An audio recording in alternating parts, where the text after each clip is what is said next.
B to go back, and then we'll do a regular battle here. Join a regular battle. The battle will begin once 8 players have joined. Okay. So the teams are actually chosen randomly between the 8 players. So even if you stay on the whole time with the same group of players, it'll still randomize the teams. So you'll jump back and forth between players you have played with and players you haven't played with before. So it keeps it kind of fair that way. So here, we're just waiting for the last player to join up, and there they are. Alright, and you can see it's global. We've got some Japanese players in here too. So Turf War, ink the most turf to win. And it looks like it gave us the museum stage. So I'm gonna, we've all got Splattershot Juniors, and so you can see the loadouts too. That gives you a quick little idea of what you're working with here. So here we've got our teammates, and we're inking some turf. So you generally don't want to follow another teammate that much in Turf Wars. You can a little bit if it's a big area, but generally you kind of want to take your own path and make sure you're all inking turf in different spots. Because if you ink over turf that's already inked, it's not getting your team any points since it's your same color already. So that was a killer whale special that the enemy team used. We've got our bubbler special. So you do, however, want to ink over the enemy team color ink, because that gets you essentially double the points as normal. Because it takes away points from the enemy team. Well, we ran out of ink, so we had to duck back in here. It takes away points from the enemy team by covering the turf that they're already inking. And it gives points to your team because you're covering it in your team's color. We're doing pretty well here so far. And you can see I'm not even really focusing on going after people that much. You saw earlier that I used the bubbler special that we got and shared it with my teammate who was there, and I splatted that person. But you know, the focus of this mode is not necessarily to attack other players. It's inking the ground. Oh, I got splatted by that bomb there. So you can see Ellen got her revenge on that particular one. But the focus is just cover the ground with ink. That's the main focus. You can go an entire match, never splat any other player on the enemy team, and you can still do really well to help your team out. So one thing about about inklings is that despite the fact that they are squids, they cannot swim in water.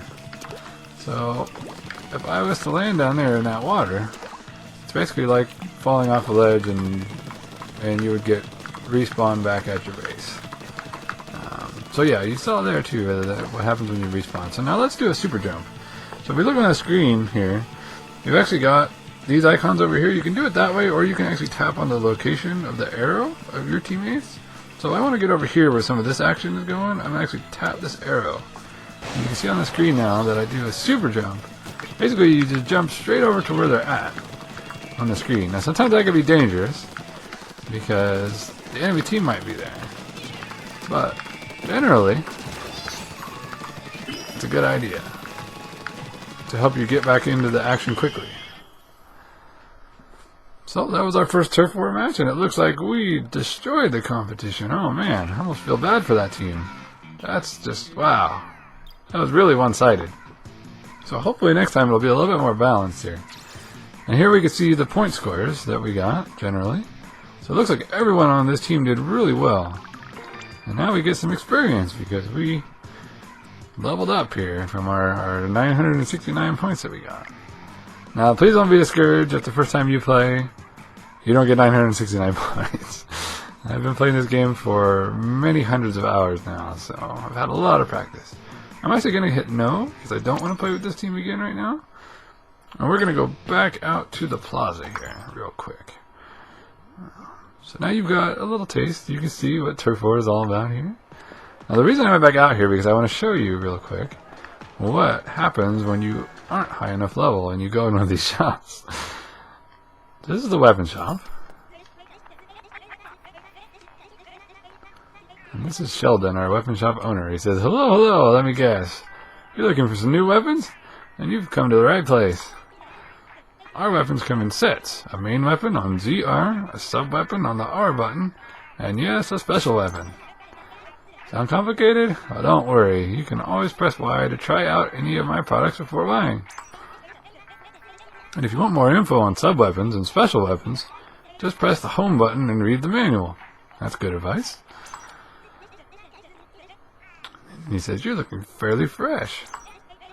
Yes, I think you have what it takes to wield my splatter shot. Go on, give it a try. And now he just describes a little bit about the splatter shot. It says, the classic splatter shot. It's a modified version of a weapon that was used in the great turf wars of old. When this weapon made a splash with the fresh kids, it helped popularize the turf wars we know today. The full auto splatter shot, burst bombs, and bomb rush special make it a great choice for any situation. Whether you're a newbie or a pro, learn to use this set effectively and you'll be a force to be reckoned with. So the splatter shot is kind of the all-rounder set here. You can see there the range and damage are higher than the Splatter Shot Junior, but the fire rate is lower. And the sub and special weapons are different. So let's just go ahead and hit Y real quick and test. Give it a whirl. Test. Alright. So we can see, and I'll just test it out a little bit here. So you can see how much straighter this one shoots. It's very straight, but it shoots further too. So the range is better.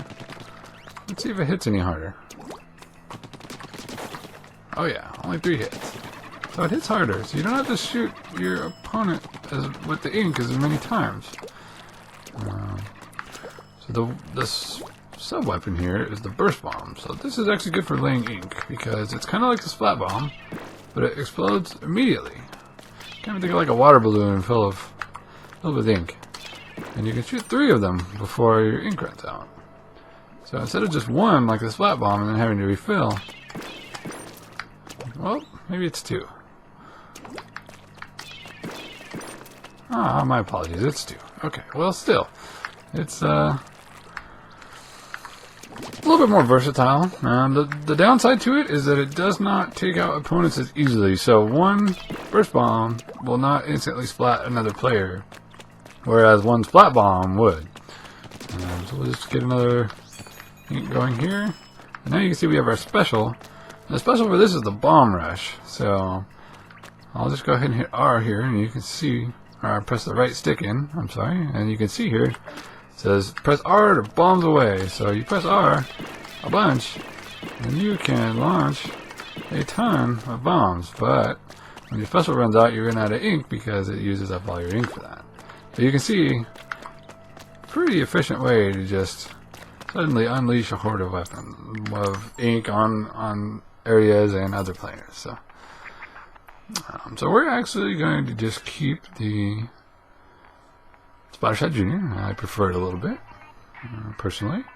So I'm going to go ahead and hit L. And you can see on top, there's L and R. It can tell you, like, one goes to the shoe shop, one goes to the hat shop. So I'm going to hit L and go to the hat shop. And this is Annie. Says, oh, hello. I'm very sorry, but I'm afraid we have a sort of rule here, you see. We don't sell to people who aren't fresh enough.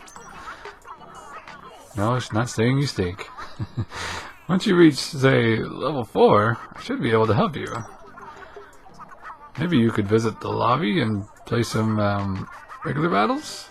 That might help you level up. And Mo says, beat it, loser. So Mo just kicks you right out. Mo's a bit of a jerk, and Annie's a sweetheart, so basically, you can't buy any type of gear until you get some experience in with the basic set, is all that boils down to. And I just wanted to show you that real fast before we hopped in here.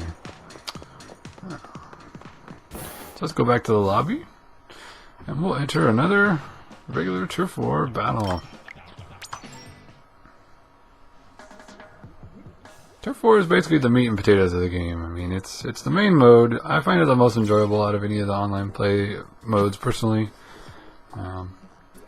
But, you know, it's the one you're going to keep coming back to over and over. That looks like we got the museum again. Oh, we got a different loadout now. Not everybody has the splatter shot this time around. That helps quite a bit. So you generally want to have a balanced team between the different weapon types. I'll discuss those a little bit more as we go through here. But if you can have a balanced team, it's usually better, because if you have two people that are everybody in your team has the same weapon or the same type of weapon, it usually doesn't go as well as a more robust offering. So, especially if the other team has very balanced setup. We'll duck back in our ink here. Whoa! Watch out for enemy fire. When it gets splatted. Oh, so that's an ink strike. That's a special from the players. Use the seeker. Uh-oh, so they got a bubbler. That was crazy. So you saw I couldn't even shoot the other player with the bubbler. It'll just bounce right off of them. So the seeker was like, it kind of attracts you. So what you have to do for those is you duck into your ink, and then it won't home into your position. But if they're close and they're using it, or if you're not fast enough, it can just take you out real quick. So it's a pretty versatile little special or sub ability, sub weapon. Now it's gonna get hairy in the middle here. I saw this person duck back here. So there's one from behind. Well, let's spot them too. Now again, I've played way too many hours of Splatoon, so if you aren't quite this adept, don't worry, you will definitely get there with play and practice. I mean, there are players out there far better than myself. I'm not trying to brag, of course. But, oh, it's two bubblers, a bubbler versus a bubbler. So that was kind of crazy. So all those seekers going on. There's always something unexpected happening with this game. Even when you think you've seen everything, you just really haven't. There's always something that'll happen that'll just take you by surprise.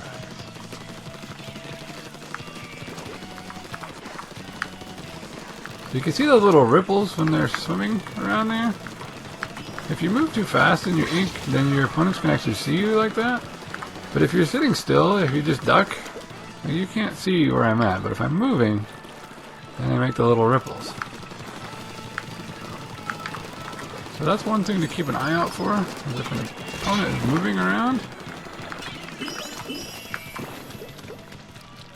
then you'll usually be able to see them there in the ink as they're swimming.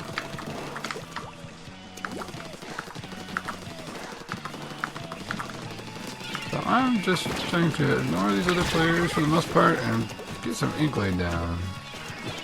I mean, it's usually a good idea to try to splat them if you come into contact with them, but I usually don't go out of my way, so. Oh, looks like we didn't quite win that one, but that was a much more balanced out match there. Not so one-sided like the first time. And we can see our score ranks here. So if you ever see anyone that has a 0, it's usually because they actually dropped out of the game. They lost the connection, so. Oh, and you can see we leveled enough of our gear. I'm just going to go ahead and hit yeah and jump right back into another round.